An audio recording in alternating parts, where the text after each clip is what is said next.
Let's move on from Matt Ryan being introduced as a member of the Colts to another one of the examples of good player leaving the NFC, landing in the AFC, making the AFC a gauntlet for whichever team manages to run it in the 2022 season. Here's Davante Adams being introduced as a member of the Raiders, a team that he has wanted to play for apparently for most, if not all, of his life.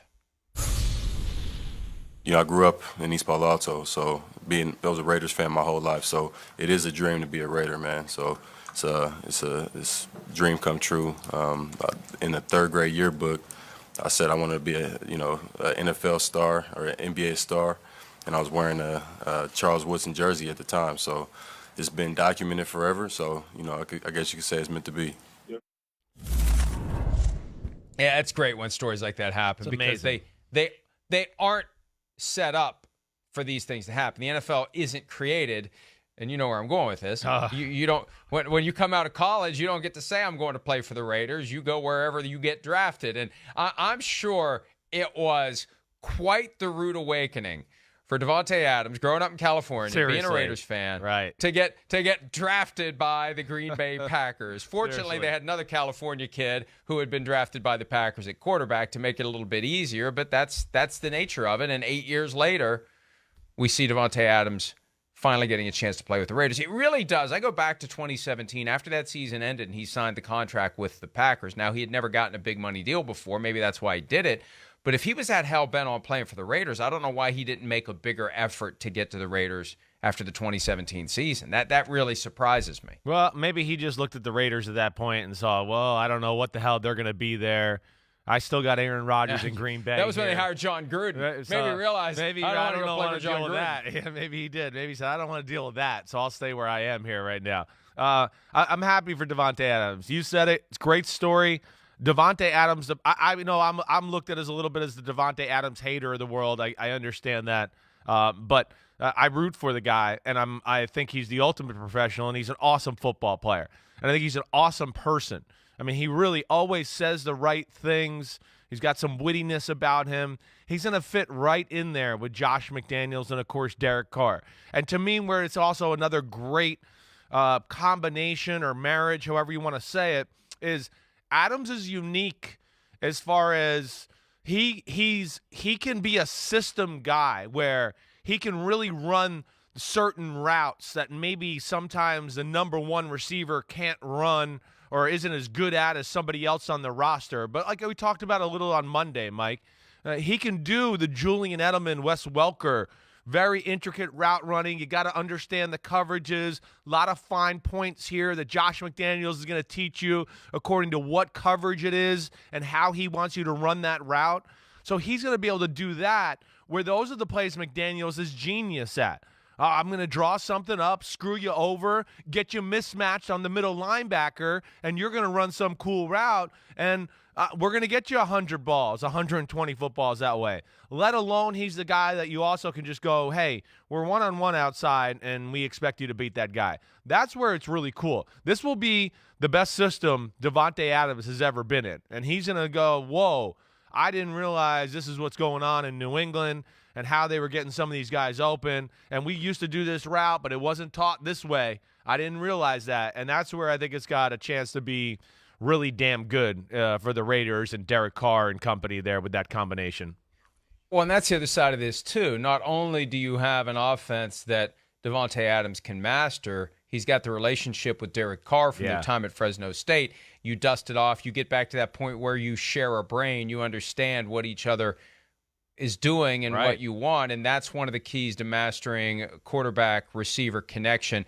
That's another thing that Adams talked about yesterday, specifically as it relates to his discussions with Derek Carr about getting this trade done after being franchise tagged by the Packers, finagling a deal to the Raiders. Here's Adams on that point. After the season, obviously, it was something that we didn't even entertain during the season because we both had to focus on trying to win a Super Bowl. Obviously, that was number one.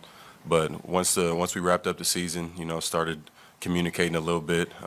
Still didn't really fully dive into it because we kind of wanted to decompress from the season, allow each other to, put our thinking caps on a little bit and see where we were. And then, as things progressed a little bit more, obviously we communicate multiple times a week as it is, aside from even trying to team up. So once we got to a point where it was something that could be realistic now, it's not just a thought. We started trying to put a little bit of a plan together, something that we were definitely looking forward to potentially doing down the road.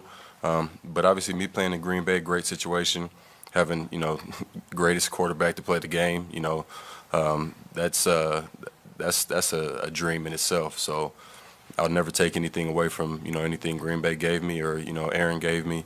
It was an amazing opportunity to work over there and do what I did for almost a decade. But, things change sometimes. It's not the first time that a impactful player to an organization had to leave. I feel like it worked out for both sides ultimately.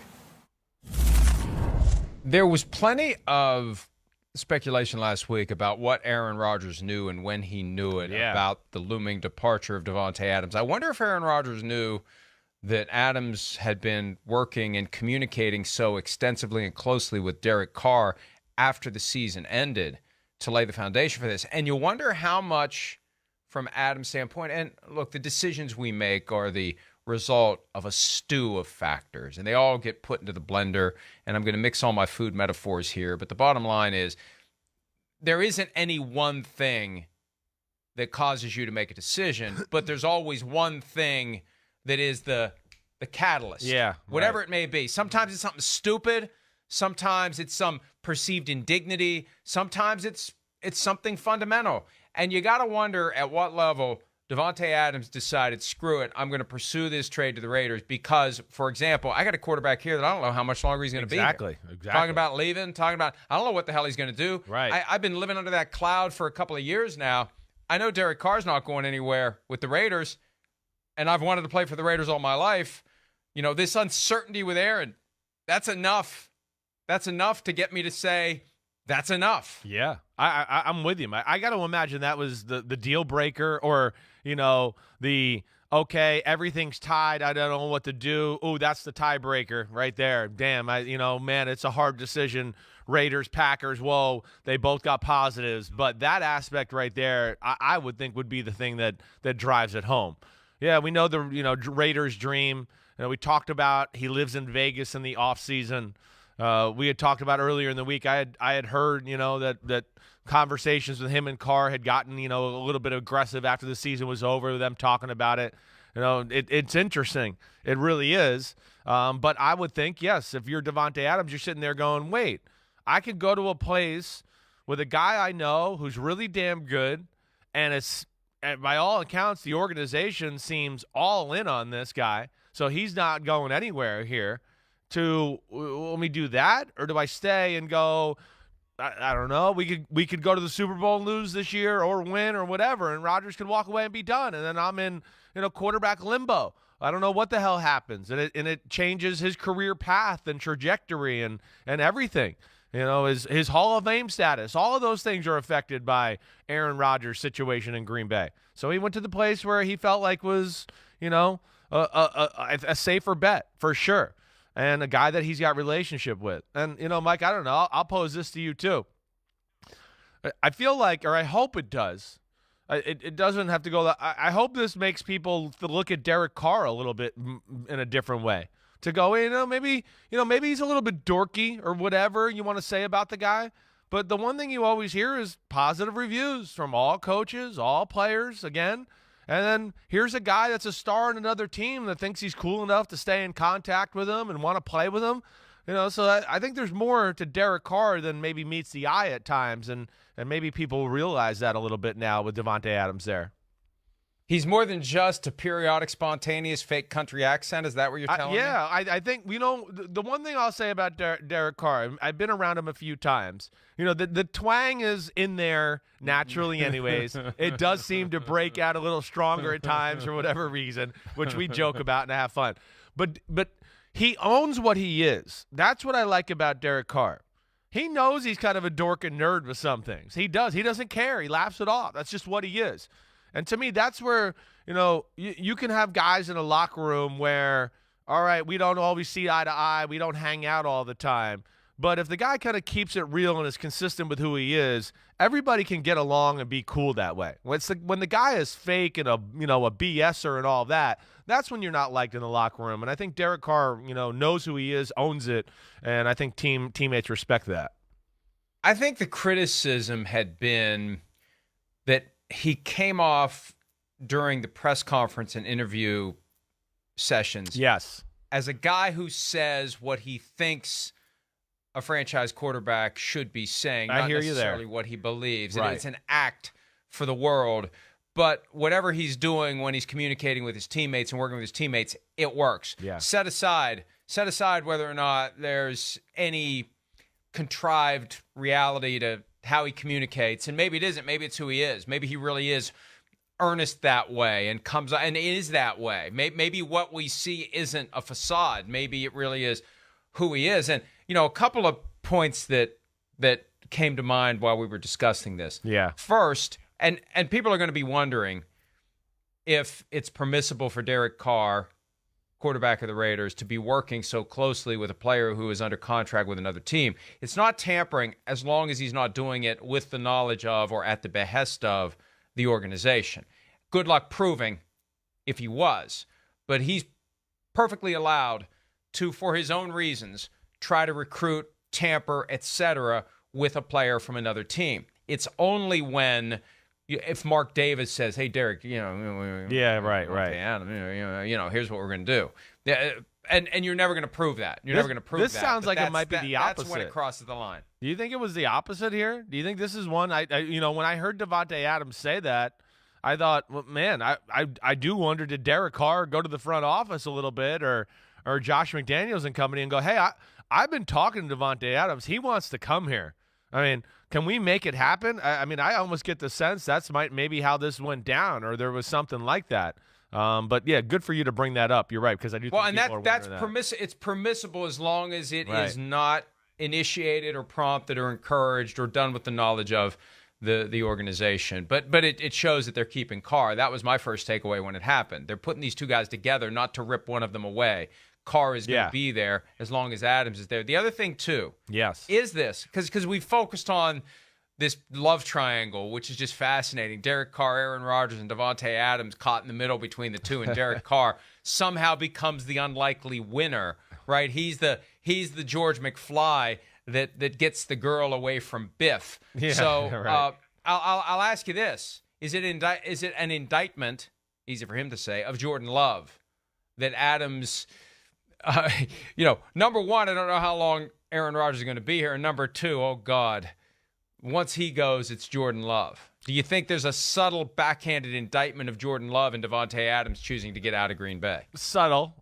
I don't think it's just the unknown. I would think that's what it is. It's not necessarily. But he's been with him for 2 years. I know. He's been in practice with him for 2 years. Right. How's it unknown? And well, he's probably unknown and going, I don't know if this guy can be anything. I see some things here and there where I go, ooh, but I'm not sure. And I'm sure about this other guy over here who seems to be a robot and a machine now and almost plays, damn good football on an every week basis. I mean, that's what Derek Carr's become. Again, like we talked about, it's not superstar, but it's top 10-ish in football. And it is like very few times where we come away and go, well, Derek Carr just didn't play good enough today. That's why the Raiders lost. It's not.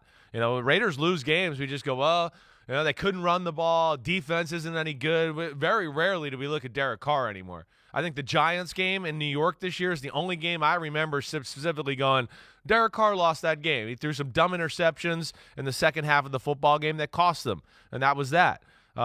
So I would guess there's some of that too. One other thing too, Mike, that I thought was interesting, with Davante Adams' last quote. All right, so I think it's a little bit of a subtle jab on Jordan Love or that situation itself, but he says, I think it was a win-win. Do you really think it was a win-win for both teams? I mean, right? No, it's not a win-win. Yeah, no, it hurt the Packers big time. It's a win for him and a win for the Raiders, but it's right. not a win for the Packers. Right, I agreed. Right, I mean that was a huge blow. I mean it changes your thought of the football team completely. Again, I know they're going to be able to get it done. They got Aaron Rodgers. They'll still be a pain in the butt. But wow, I mean, to lose the best player on your team not named Aaron Rodgers And that connection that's just so, dangerous and effective for them. That to me is where I look at it and go, I don't know how they replace that. They don't got the guy on the roster. And, damn, they don't even got the same receiving core as last year. Randall Cobb's going to be a year older. MVS is still a free agent, right? Unless I missed something here in the last few days. Still a free agent. Still a free agent. They're going to ride and die with Alan Lazard and company. And I just go, whoa. I mean, that is a different thought. Hi, I'm Mike Tirico, and thanks for watching. Make sure to hit subscribe for the latest news and highlights from NBC Sports.